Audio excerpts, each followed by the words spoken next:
Imagine discovering a strange ritual that was supposed to control the invisible world. An ancient person draws symbols into the dirt, places herbs beside a fire, whispers words that nobody else is allowed to hear, then makes an offering to an unseen force. To modern eyes, this might look like black magic, but thousands of years ago, people didn't separate the world into science and superstition the way we do today. For them, illness, death, storms, dreams, bad luck, and unexplained events could all have supernatural causes. And if something invisible could cause harm, perhaps something invisible could also be controlled. That belief created an entire world of rituals, curses, protective spells, magical objects, and secret ceremonies. Some were meant to heal, others were meant to protect. But some had a much darker purpose. They were designed to curse enemies, summon supernatural forces, or influence another person's fate. And the strangest part, these practices weren't limited to one civilization. Versions of them appeared across the ancient world. So where did this obsession with the supernatural begin? Ancient humans lived in a world filled with uncertainty. A sudden illness could appear without warning. A child could die overnight. A storm could destroy an entire harvest. A person could wake from a terrifying dream and have no idea why it happened.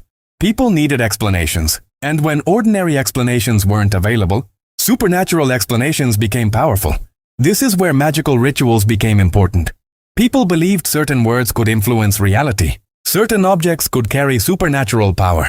Certain actions could attract good fortune or disaster. A ritual wasn't simply entertainment.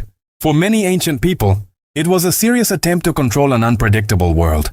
And different situations required different forms of magic.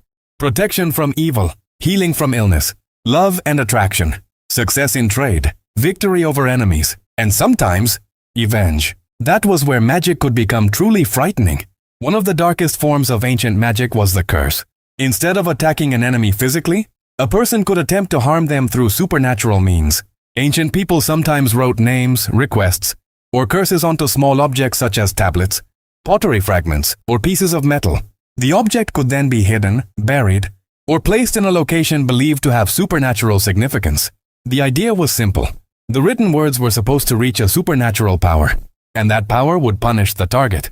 Some curses asked for an enemy to lose a court case. Others targeted thieves, rivals, enemies, or romantic competitors. The fascinating part is that many ancient people believed written words themselves could possess power. A name wasn't merely a name. It could represent a person. So controlling the name could symbolically mean controlling the person. But curses weren't always performed in public.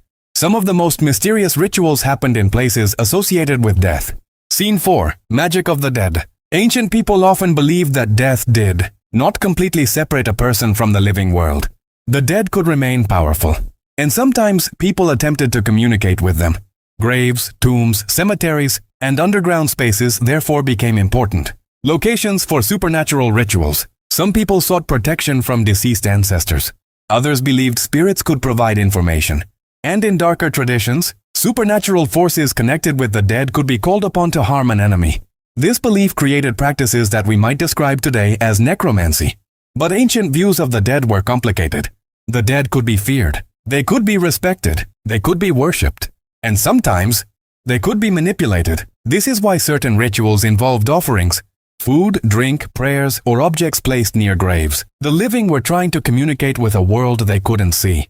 But there was another place where ancient people believed supernatural forces were especially active. The world of dreams. Imagine falling asleep and seeing a dead relative standing in front of you. They speak to you. They warn you about something. Then you wake up. Was it just a dream? Ancient humans didn't always think so. In many ancient cultures, dreams could be interpreted as messages from gods, spirits, ancestors, or supernatural forces. This created another form of ritual practice. People recorded dreams, specialists interpreted them, and rituals could be performed based on what the dream supposedly meant. A frightening dream might be considered a warning. A repeated dream could be interpreted as supernatural communication.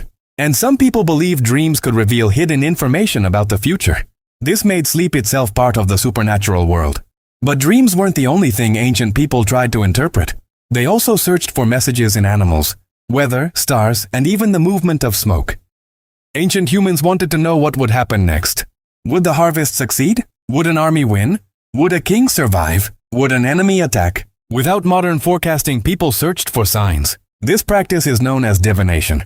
Different cultures used different methods.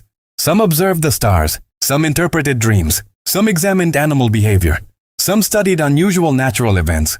Others used ritual objects or sacrificed animals and examined their organs for supposed signs. To modern science, these methods don't provide reliable predictions.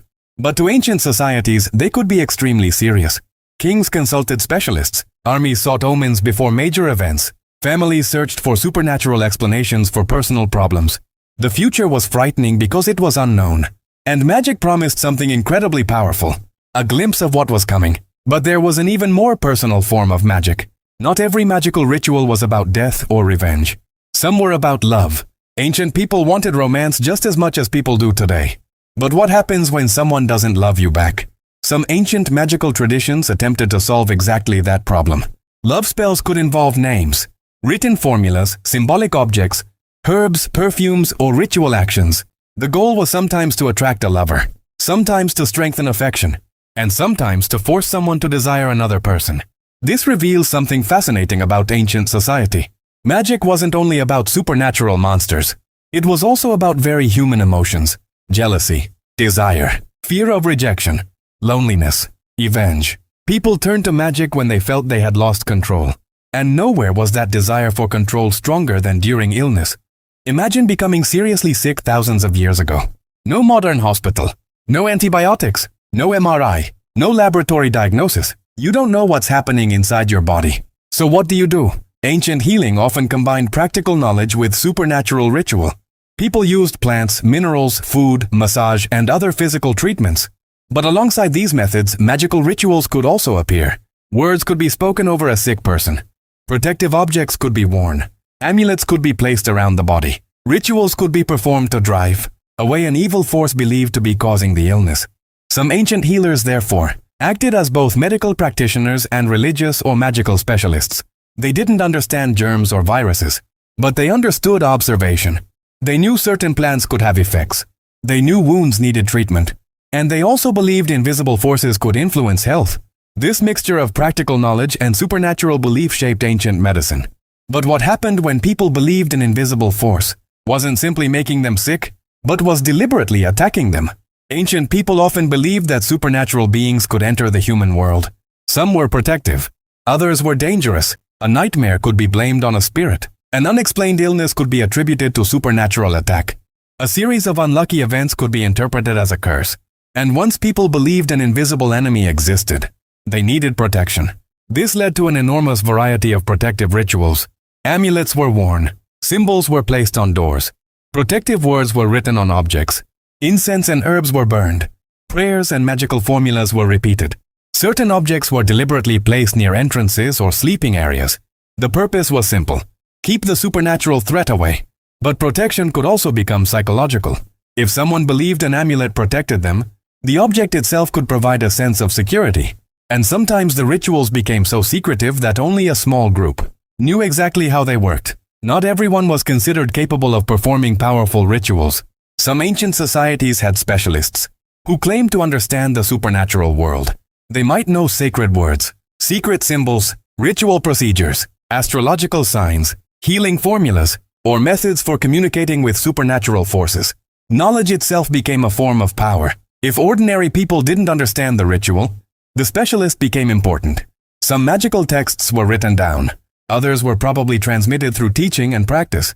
And this created something fascinating: a hidden world operating alongside ordinary society. People could go to work, farm, trade, raise families, build cities, and at the same time, somewhere in a quiet room, temple, tomb, or secluded location, a ritual could be taking place. But ancient magic wasn't always performed in darkness.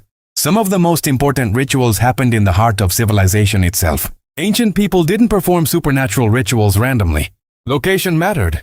Temples were powerful places. Tombs were connected with the dead. Caves and underground spaces could feel mysterious. Mountains were often considered sacred. Rivers, springs, forests, and isolated landscapes could also become associated with supernatural forces. The location itself could become part of the ritual. Imagine entering an underground chamber. The walls are covered with symbols. The only light comes from a small flame. Someone whispers an ancient formula. An offering sits on the ground, and everyone present believes that something unseen is listening. For the people performing the ritual, this wasn't fantasy. It was an attempt to interact with a world they believed was real. And that belief shaped politics, medicine, religion, relationships, and everyday life. So were ancient humans simply superstitious? Not exactly. Ancient humans weren't stupid. They were trying to understand a world they couldn't fully explain. They observed nature. They experimented with plants. They watched the stars. They studied dreams. They developed medicines. They created symbols. And when something remained beyond their understanding, supernatural explanations often filled the gap. What we call black magic today included many different ancient practices, curses, protective rituals, divination, love magic, healing ceremonies, spirit beliefs, and rituals connected with the dead. Some were meant to help, some were meant to protect, and some were deliberately intended to harm. But perhaps the most fascinating part isn't whether these rituals actually controlled supernatural forces. It's why humans believed they could. Because fear has always created the same question. When you cannot control the world around you, how far would you go to control the invisible world? And thousands of years ago, some humans answered that question with rituals, symbols, curses, and magic.